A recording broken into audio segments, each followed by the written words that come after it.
Let's not look necessarily at what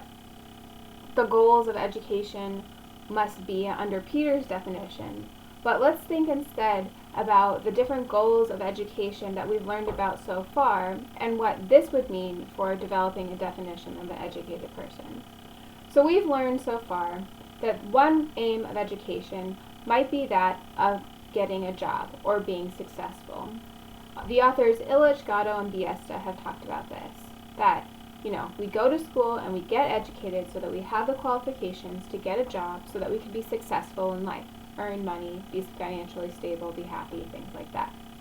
We've also learned that some people think that the goal of education is more broadly for individuals to be able to collectively contribute to the economic growth of a country or society.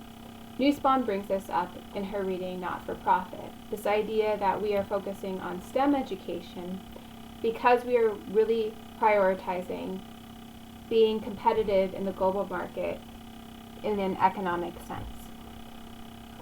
We can also think about the goal of education as being the development of social skills so that people are able to navigate the social interactions that are a part of our everyday lives effectively. This idea was discussed in the Biesta article. And the last goal of education, as proposed by Nussbaum, was that the goal of education is to develop the skills and the knowledge and the disposition for individuals to help contribute, maintain, and advance a democracy.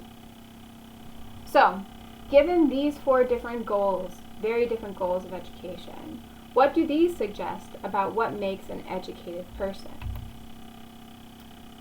If we think that education is about being successful and having a job, then we would have to say an education is any person who has a job. This would mean that any person we could look in the world, and any person that has a job we could point to and say, this person is educated. As we've discussed in class, this might be problematic because some people have gotten jobs without going through the formal schooling system, which we might say is necessary for being educated, but also that there are plenty of people who have jobs who have gone to school that we might not be comfortable saying that they are educated, perhaps because of their other areas or lack of areas of knowledge, or maybe it's because of the type of job they have. If we say that the goal of education is to contribute to the economic success and viability of a country or society, then we must say that a person who is educated is one who earns and spends money. This means that we can look at people who are not earning money or who are not spending money and deem them as not educated persons.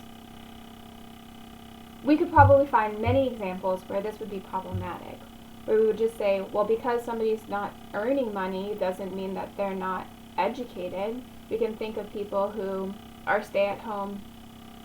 caregivers who may not be earning money in a traditional sense of having a job, but they are spending money, but because they're not doing both, we might not want to call them educated. And this seems highly suspect. So let's move on to the third. If we say that the goal of education is to socialize people, then we have to say any person who is socially competent, who is able to navigate social situations effectively, is therefore an educated person.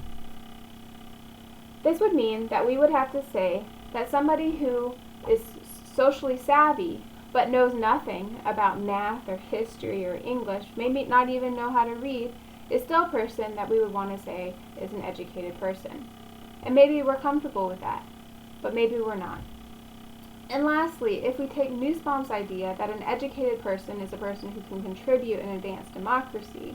then we would have to say that a person who is an active citizen in their country or society is a person that's educated, because in order to be an active citizen, you have to have the skills and knowledge in order to participate in civil discourse and navigate the democratic process.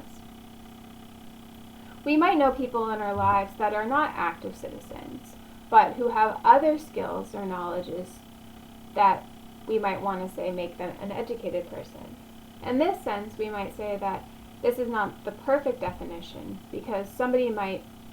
have other qualifications that make them educated, even though they might not be actively contributing to their society in a citizenship way. While others might say that being an educated person is demonstrated by being an active citizen, and that some people are just better or more involved citizens than others, but that by being in a society that you are an active citizen, which would then mean that all people are educated persons. It seems like all four of these definitions come with their own problems, where we would have to say that some people are educated that we might not want to say who are educated, and we might have to exclude people that we would otherwise want to deem as being educated people.